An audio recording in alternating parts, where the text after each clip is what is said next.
then this is not a chemical reaction, this is only a physical change. तो यहाँ पे आपको confuse नहीं होना है. This is not a chemical reaction. ये केमिकल रिएक्शन नहीं है, ये सिर्फ एक फिजिकल स्टेट में चेंज है. That means this is just a physical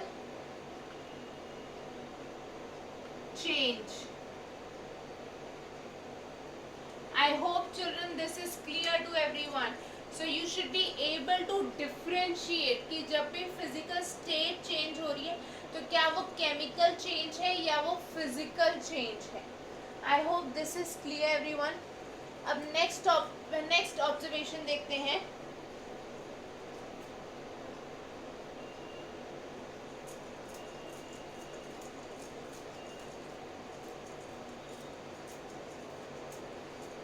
जो थर्ड ऑब्जर्वेशन हमारे पास है that is change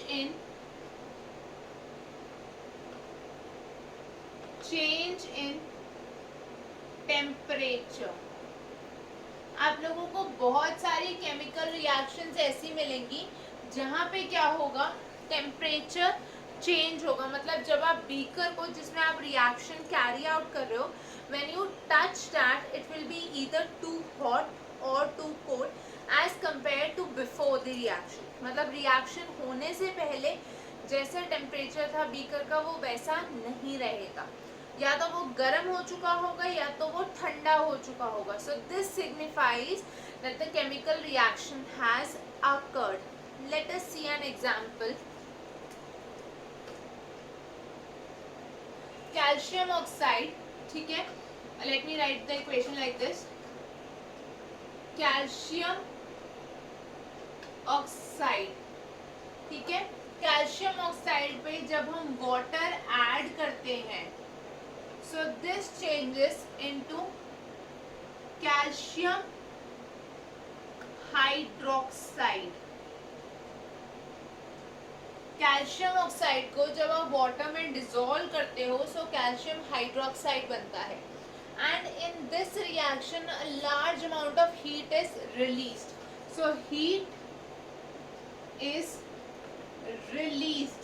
that means अगर आप उस बीकर को हाथ लगाओगे जिसमें आपने ये रिएक्शन कैरी आउट करी तो वो बीकर बहुत हॉट हो चुका होगा. इसका मतलब ये हुआ कि there is release of heat. Okay, मतलब change in temperature. This would show that a reaction has occurred. Children, I hope this is clear to everyone. अब हम चलते हैं next observation पे, that is evolution of a gas.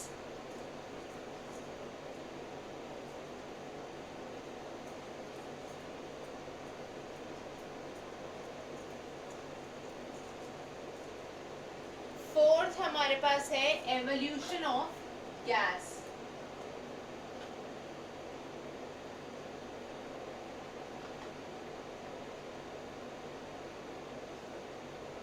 कोई भी gas अगर involve हो रही है तो that also signifies that there is a chemical reaction occurring. ठीक है, गैस सिग्निफाई होना आपको पता चलेगा in the form of small bubbles. Let us take an example. हमने क्या किया, we take vinegar और acetic acid. ठीक है, हमने लिया acetic acid. इसमें हमने डाला बेकिंग सोडा. बेकिंग सोडा, ठीक है, एसिटिक एसिड में हमने डाल दिया बेकिंग सोडा. सो यहाँ पे हमें क्या मिलता है, we observe bubbles being formed. Bubbles are formed. और ये जो bubbles है ये रिप्रेजेंट कर रहे हैं कौन सी गैस को, carbon dioxide gas. CO2 gas is evolve. Acetic acid पे जब आप बेकिंग सोडा डालोगे तो there will be evolution of carbon dioxide gas which shows that a chemical reaction has occurred. इसके लिए इक्वेशन हम बाद में कंसिडर करेंगे. Okay, coming to the fifth observation that helps us understand whether a chemical reaction has occurred or not. This is formation of a precipitate. Formation of a precipitate, इसको हम short में लिखेंगे PPT. PPT या precipitate जब भी form होता है, that is also an indication that a chemical change और a chemical reaction has occurred. सबसे पहले तो पीपीटी या प्रेसिपिटेट है क्या? ये है एक insoluble substance, insoluble substance. Children मतलब जब भी रिएक्शन होगी, जिस भी मीडियम में रिएक्शन हो रही है, जनरली हम कौन से मीडियम में करते हैं? एक्वस मीडियम में, मतलब in the presence of water. तो जब भी कोई रिएक्शन में ऐसा कोई प्रोडक्ट बन रहा है या ऐसा सब्सटेंस फॉर्म हो रहा है which is insoluble in the reaction medium, तो we call it as the precipitate. ये जो इनसॉल्युबल सब्सटेंस है, रिमेंबर ये रिएक्शन में प्रोड्यूस हो रहा है, रिएक्ट नहीं कर रहा। This is the one that is being produced in a reaction, तो इसको हम बोलेंगे प्रेसिपिटेट। ये हमारे रिएक्शन मीडियम में इनसॉल्युबल है, इसलिए ये डिसॉल्व नहीं होता, it settles down at the bottom of the reaction container. जिस भी कंटेनर में हम रिएक्शन कर रहे हैं, ये उसके बॉटम पे सेटल डाउन हो जाता है। So that is a precipitate. Let us see some examples. Suppose करो मैं आपको बोलूं मेरे पास है सोडियम,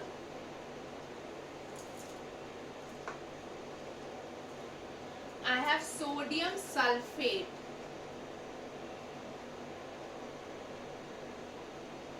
सोडियम सल्फेट है मेरे पास along with barium chloride, barium chloride।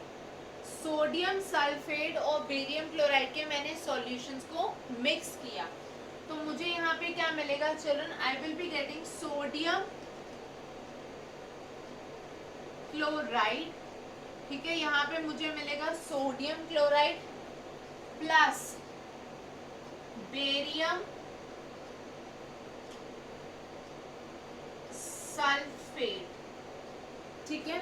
जब मैं सोडियम सल्फेट और बेरियम क्लोराइड को रिएक्ट कराऊंगी तो मुझे मिलेगा sodium chloride plus barium sulphate. अब ये जो बेरियम सल्फेट है, this is a white precipitate, ये वाइट कलर का प्रेसिपिटेट है। तो ये हमारा जो रिएक्शन मिक्सचर है या जिस टेस्ट ट्यूब में या बीकर में हम रिएक्शन परफॉर्म कर रहे हैं, ये उसके बॉटम पे सेटल डाउन हो जाएगा।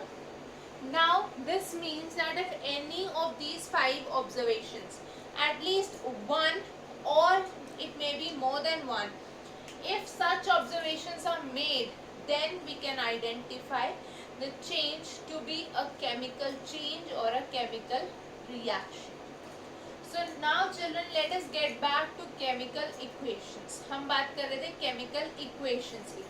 So let us see how do we get to chemical equations.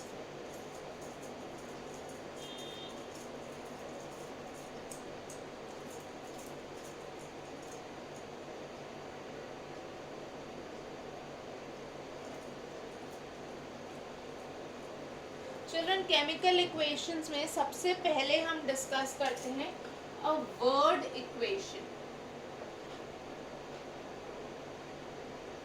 Word equation, chemical equation बहुत सारी टाइप की होती है। वर्ड इक्वेशन में हम क्या करते हैं? We use the names, complete names of the reacting species, okay, whatever species we have that undergo reaction, और जो भी प्रोडक्ट्स बन रहे हैं। तो पहले हम देख लेते हैं रिएक्टेंट और प्रोडक्ट क्या होते हैं। इफ आई से I have a reaction A plus B, ये है केमिकल इक्वेशन।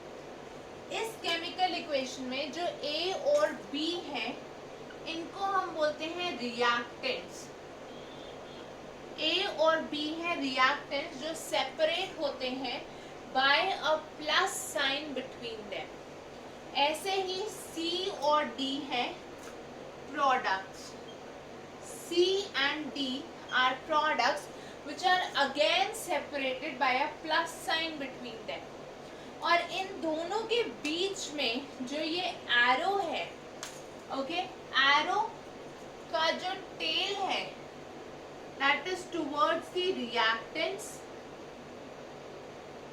जो टेल है एरो की वो रिएक्टेंट्स की तरफ है, और जो इसका हेड है that is towards the product. So ये एरो पॉइंट करता है रिएक्टेंट से प्रोडक्ट की तरफ। Okay, so this is a general form of an equation. अब यहाँ पर अगर ए बी सी और डी की जगह मैं इन केमिकल सब्सटेंसेस के प्रॉपर नेम्स लिखूं, then I will get a word equation. For example magnesium, magnesium plus oxygen, magnesium plus oxygen giving me magnesium oxide, magnesium plus oxygen react करके magnesium oxide बनाएंगे, तो that is a word equation। अभी हमने थोड़ी देर पहले एक equation देखी थी, that is hydrogen plus oxygen giving water. That's another example of a word equation. So children, word equation में क्या होगा? We are going to use the complete names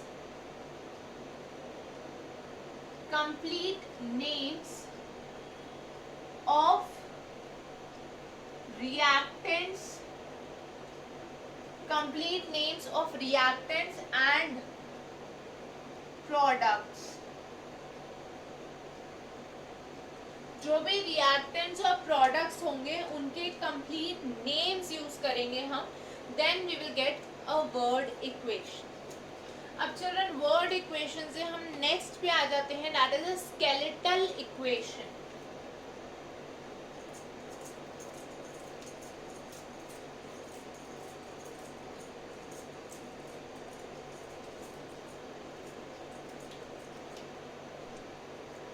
Let us see what is a skeletal equation.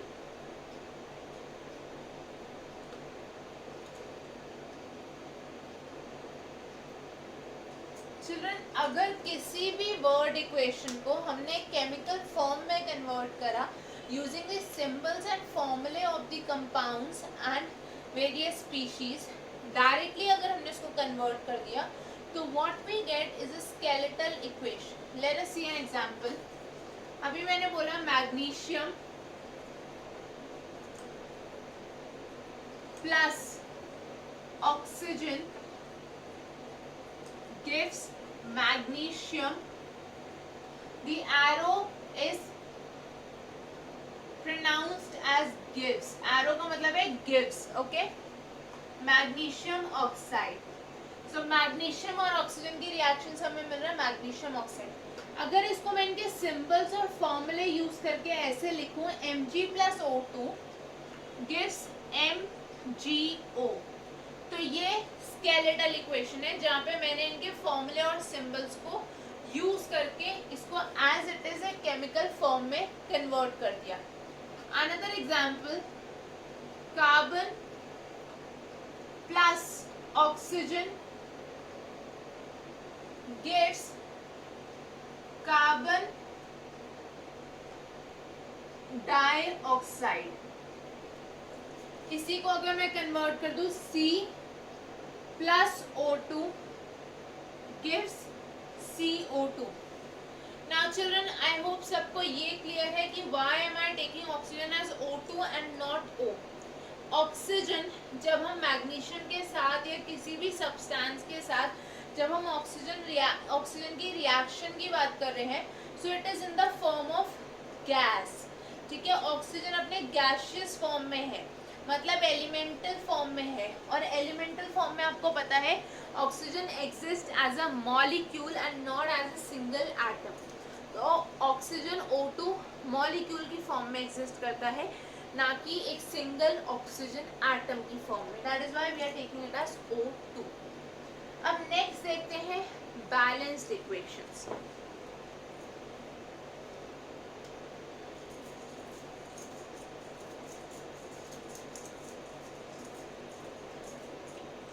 Let us see what is a balanced chemical equation.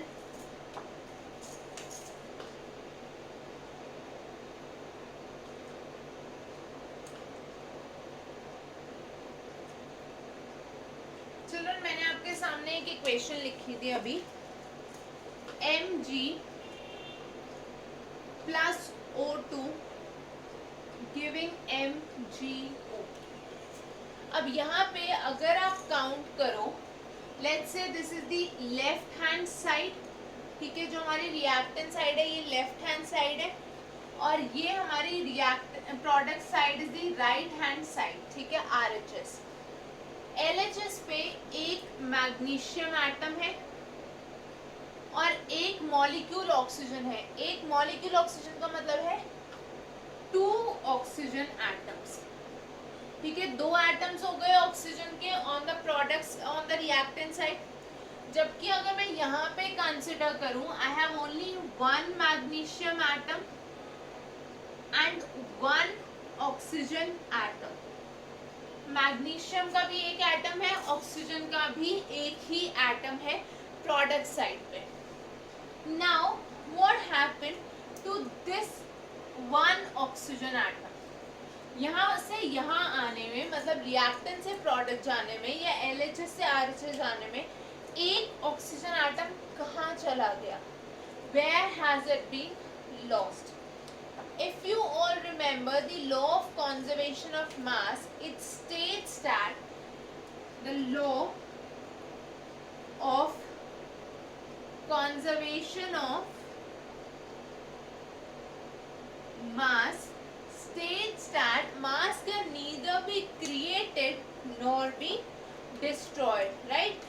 इस law को कैसे state करते हैं? मास can neither be created nor be destroyed. मास ना तो create हो सकता है ना ही डिस्ट्रॉय हो सकता है. दैट मीन्स ये जो एक एटम मिसिंग है, ये कुछ प्रॉब्लम है. यहाँ पे रिएक्शन कंप्लीट नहीं है. The reaction is not balanced. So a balanced chemical equation would contain all the atoms or all the elements in equal number of atoms on both sides of the equation. तभी हम उसको balanced equation बोलेंगे. अभी ये सिर्फ एक skeletal equation है. Okay? Let us see another example. अभी हमने एक equation और देखी.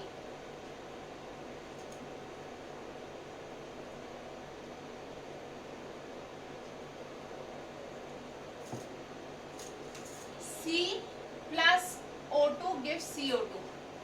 1 carbon atom, 2 oxygen. Okay, 1 carbon atom, 2 oxygen atoms. तो यहाँ पे ये बैलेंस्ड है ऑलरेडी. स्केलेटल फॉर्म में ही ये इक्वेशन बैलेंस्ड है. That means we can say that a skeletal equation में बी बैलेंस्ड और अनबैलेंस्ड. हम ये दोनों पॉइंट्स लिख लेते हैं. The definition of balanced equation and the skeletal equation. सबसे पहले तो you can write down a skeletal equation. A skeletal equation may be balanced or unbalanced. तो स्केलेटल इक्वेशन बैलेंस भी हो सकती है, अनबैलेंस्ड भी हो सकती है. सेकेंडली, बैलेंस्ड इक्वेशन की डेफिनेशन क्या है? बैलेंस्ड इक्वेशन है equation with equal number of atoms of all elements on both sides. जिस भी इक्वेशन में दोनों साइड पे हर एक एलिमेंट के एटम्स इक्वल होंगे उसको हम बोलेंगे balanced equation. Skeletal equation balanced भी हो सकती है और अनबैलेंस्ड भी हो सकती है. किसी भी इक्वेशन को बैलेंस करने का purpose is only to satisfy the law of conservation of mass. और अगर मैंने बोला ओनली टू सैटिस्फाई, इसका मतलब ये नहीं है कि बहुत छोटी सी बात है. This is a very very big deal. Every equation needs to satisfy the law of conservation of mass and it should be completely balanced. अगर आपने अनबैलेंस्ड इक्वेशन लिखी तो your marks will be deducted. In the next class we will see how to balance the equations and what are the types of chemical reactions. So for your doubts children, you can either post them in the comment section or you can mail them on the ID Swatika tutorials